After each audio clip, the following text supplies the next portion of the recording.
সমন্বয়ক রিয়াদকে নিয়ে একটি ভুল তথ্য ছড়ানো হচ্ছে। সেটি হলো উনি নাকি সমন্বয়ক পরিচয়ে ডাকাতি করছেন। আমার প্রশ্ন হলো উনি কি সমন্বয়ক ছিলেন না? তাহলে উনি কি আওয়ামী লীগ ছিলেন? মানে রিয়াদকে আগে আওয়ামী লীগ করতো আপনারা বলেন, নাকি রিয়াদকে আগে বিএনপি করতো? কোনটা করতো?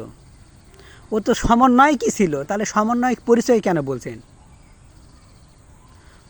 উনি রিয়াদ আসলেই সমন্বয়কই ছিল। এই যে আপনারা ভুলভাল নিউজ করেন না, সাংবাদিক না সাংঘাতিক, মানে বোঝাও মুশকিল।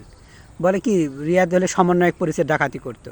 আরে ভাই, ও তো সমন্বয়কই ছিল। ও কি আওয়ামী লীগ ছিল আগে? আওয়ামী লীগ করতো রিয়াদ, নাকি বিএনপি করতো, নাকি জামাত করতো, নাকি চরমোনাই করতো? ও মূলত সমন্বয়কই ছিল। বৈষম্য ছাত্র বিরোধী আন্দোলনে সে ছিল। এবং এই যে রিয়াদের সাথে এত বড় বড় নেতা ছবি তুলছে, কই আমরা তো কারো কাছে গিয়ে ছবি তুলতে পারি না। আর কয়েকজন ছবি তুলছে এরকম?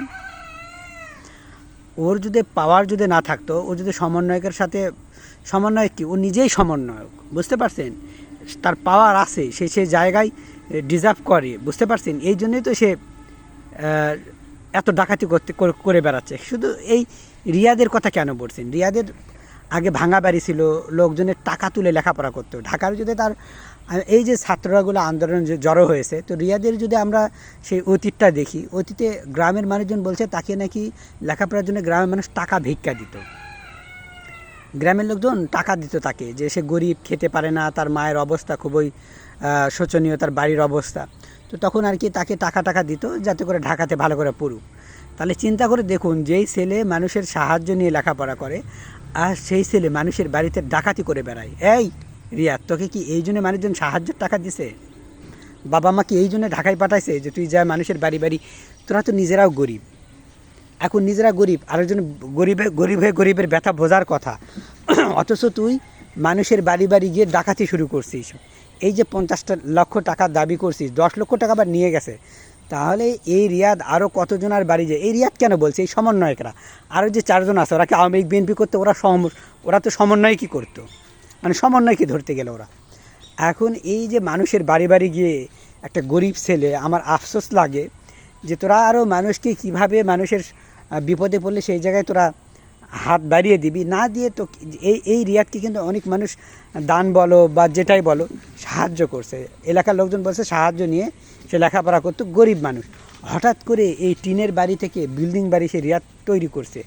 এবং রিয়াদের যদি আমরা লাইফ স্টাইল দেখে থাকি, এ এত কোটি কোটি টাকা কিভাবে পাইছে সেটা তো এখন স্পষ্ট। শুধু এ না, যত সমন্বয়ক আছে প্রায় একই ধরনের, বুঝতে পারছেন? দুই একজন ভাই, একটা কথা মনে রাখবেন, চিতার মধ্যেও ধান থাকে, ধানের মধ্যেও চিতা থাকে। সমন্বয়কদের মধ্যেও ভালো কিছু থাকবে, ভালো কিছু কেউই থাকবে না, এটা হতেই পারে না। চিতার সাথে কিন্তু ধানও থাকে, আপনি দেখবেন, আবার ধানের সাথেও চিতা থাকে। কিন্তু এই সমন্বয়ক হলো চিতাদের মতো। চিতা বোঝেন? এই যে ধান, যখন ধানের মধ্যে যে ইয়া থাকে না আর কি, এটা চাল থাকে না, এটাকে আমরা চিতা বলি। এরপরেও দেখবেন এই চিতা দিয়ে কিন্তু আমরা অনেক কিছু বানাই। যাই হোক, চিতার মধ্যেও কিন্তু আপনারা ধান খুঁজে পাবেন। সব সমন্বয় খারাপ এমন বলছি না, চিতার মধ্যে যেমন ধান পাওয়া যায়, তো এরকম সমন্বয়কদের মধ্যে দুটাটা ভালো পাওয়া যাবে। কিন্তু বর্তমান যে আমি যেভাবে দেখছি, এদের মতো খারাপ মনে হয় কেউ নেই। এই যে বিল্ডিংগুলো আন্দোলনের সময় ভাঙা হয়েছে, এরা তো শিক্ষিত ছেলে, এই বাড়িগুলো কেন ভাঙলো? বাড়িগুলা না ভাঙলেও পারতো।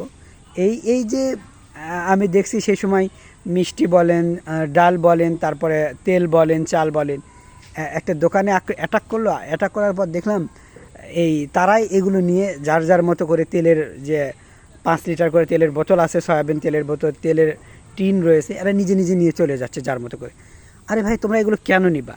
মানে এগুলো মানুষের জিনিস না? তোমরা যদি গরিবদের মধ্যে বিলিয়ে দিতা, ধরেই নিলাম যে তোমরা যে সন্ত্রাস আছে তাদের বিরুদ্ধে তোমরা প্রতিবাদ করছো, তো জিনিসগুলো গরিবদের মাঝে বিলিয়ে দাও। তোমরা যদি নিজেরাই নিয়ে যাও, তাহলে বলো তো তোমাদের উদ্দেশ্যটা কি? এই যে আগুন দিয়ে বাড়িঘর পোড়ালে, এগুলো দায়ভার কি তোমাদের উপর এক সময় না এক সময় অবশ্যই পড়বে, 100% শিওর। আপনারা মনে রাখবেন যে এটা থেকে আপনারা পার পাবেন না। এখন মূল কথা হলো, এই যে আপনারা মিডিয়াগুলো ভুলভাল তথ্য ছড়াচ্ছেন, যেমন সমন্বয়ক পরিচয়। সমন্বয়ক পরিচয় কি? উনি তো সমন্বয়কই ছিলেন। উনি কি আওয়ামী লীগ বিএনপি করছিলেন, নাকি জামাত চরমোনাই করছিলেন? উনি বৈষম্য ছাত্র বিরোধী আন্দোলনের সময় উনি অটুট ছিলেন, বুঝতে পারছেন, এবং সমন্বয়ক ছিলেন। এই যে বড় বড় নেতা, জানতো আপনি তাদের কাছে সেলফি তুলতে জানতো যাইতে পারবেন? সমন্বয়ক যদি না হয় তা আপনি জানতো তাদের কাছে সেলফি তুলতে যেতে পারবেন? যান দেখি, ক্ষমতা আছে? এর যত বড় বড় নেতা আছে সবার সাথে সেলফি তোলে এবং বড় বড় নেতাদেরই টার্গেট করে। তাহলে চিন্তা করে দেখেন এ কত বড় কিলার, হত্যাকারী। এ তো কিলার হতে পারে, মানে দিন দিন মানুষকে হত্যা করবে। এই যে যখন চাঁদা দিচ্ছে না, তখন তো একটা সময় বিগড়ে যাবে, তাই না? আমার কথা, তোমার বাবা টিনের বাড়ি, তোমরা অনেক গরিব মানুষ, তোমরা গরিব আর ধনী কি, অন্যায় কখনোই গরিব ধনী দেখে হয় না। তো অন্তত তোমাদের এই কাজগুলো করা সাজে না। তোমরা লেখাপড়া করতে গেছো, শিক্ষিত ছেলে, তোমরা জানো যে কারো ধন সম্পদ বা কাউকে মারা, হত্যা করা বা কারো থেকে চাঁদাবাজি করা এগুলো অন্যায়। জানার পরেও তোমাদের এই লেখাপড়াগুলো কেন যে পথ প্রদর্শক হতে পারলো না, এই বইয়ের পড়াগুলো কেন যে তোমাদের আলোর ঝলকানি হতে পারলো না, এটা আমরা বোঝা আসলো না। এই রিয়াদ দিনের পর দিন, রাতের পর রাত এত অন্যায় কাজে জড়িয়ে পড়ছে। রিয়াদ কেন, রিয়াদকে একা একা করছে? যদি সমন্বয়কদের, কেউ কখনো অন্যায় কাজ একা করতে পারে না যদি এদের দল না থাকে। এদের অফকোর্স এই সমন্বয়কদের দল আছে।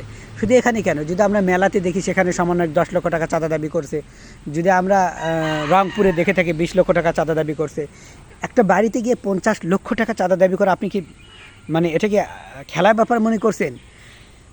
যখন এই সমন্বয়কদেরকে, এনসিপি দলকে আমরা ভোট দেইনি, ক্ষমতায় বসায়নি, 2টা বছরও যায়নি, 5টা বছরও যায়নি, এখনও যদি সে 50 লক্ষ টাকা চাঁদা দাবি করে, চাঁদা ভাইয়েরা চাঁদা দাবি করে, তাহলে আপনি চিন্তা করে দেখেন আজ থেকে 10 বছর পর, 5 বছর পর, তাহলে এরা 50 লক্ষ নয়, 50,000 কোটি টাকা চাঁদা দাবি করবে।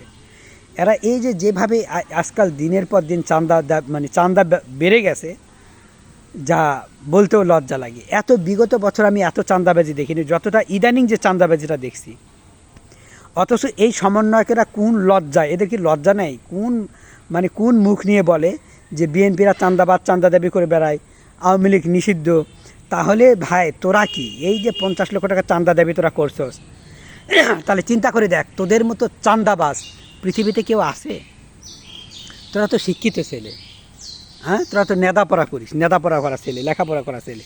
এই লেখাপড়া করে বইয়ে লেখা আছে যে চাঁদা দাবি কর, মানে এই এই এই এই নেদাপড়া শিক্ষা দিছে তোদের বইয়ে যে চাঁদা দাবি করে করে তোরা বড় হ? এইটুকুটুকু ছেলে নয়, 50 লক্ষ টাকা চাঁদা দাবি করছে। তাহলে এটা তো সিসিটিভি ফুটেজে, বাংলাদেশে একটা নিয়ম আছে, যেটা ভাইরাল হয় সিসিটিভি ফুটেজে দেখা যায় সেটার বিচার হয়। ভাইরাল না হলে, যদি সিসিটিভি ফুটেজে না আসে, তাহলে এর বিচার জেলাও সেই কদু, প্রমাণও নাই, সাক্ষীও নাই, কি হবে বলেন? তাহলে তো তাহা দিতেই হবে, তাই না? আসলে আমাদের বিচার ব্যবস্থা এতটা দুর্বল হয়ে গেছে, এতটা ভগ্নাংশ হয়ে গেছে, ভেঙে পড়ছে, ভঙ্গুর, যা বলার মতো না। এই যে প্রতিদিন, প্রতিটা ঘন্টা, প্রতিটা মিনিট, প্রতিটা সেকেন্ড বাংলাদেশে কোথাও না কোথাও ডাকাতি হচ্ছে, এই ছিনতাইকারী হচ্ছে, প্রতিটা সেকেন্ডে এখন ছিনতাইকারীর বসবাস বাংলাদেশে। চিন্তা করা যায়? এটাকে আপনি ভাবতে পারছেন যে এটাই এমন বাংলাদেশ আমরা চেয়েছিলাম? এই সমন্বয়ক, তোমরা তো নতুন, তোমরাও শেষমেশ আরও বড় বড় ধরনের দুর্নীতি বা চাঁদাবাজ, চাঁদা ভাই তোমাদের এখন ট্যাগ দেওয়া হবে, চাঁদা ভাই। এটা তোমাদের থেকে অন্তত আশা করিনি রে ভাই। অন্তত আশা করছিলাম তোমরা ভালো কিছু করবা, কিন্তু বাংলাদেশকে তোমরা ভালোবাসতেই পারলা না, শেষ করে দিলে, তছনছ করে দিলে।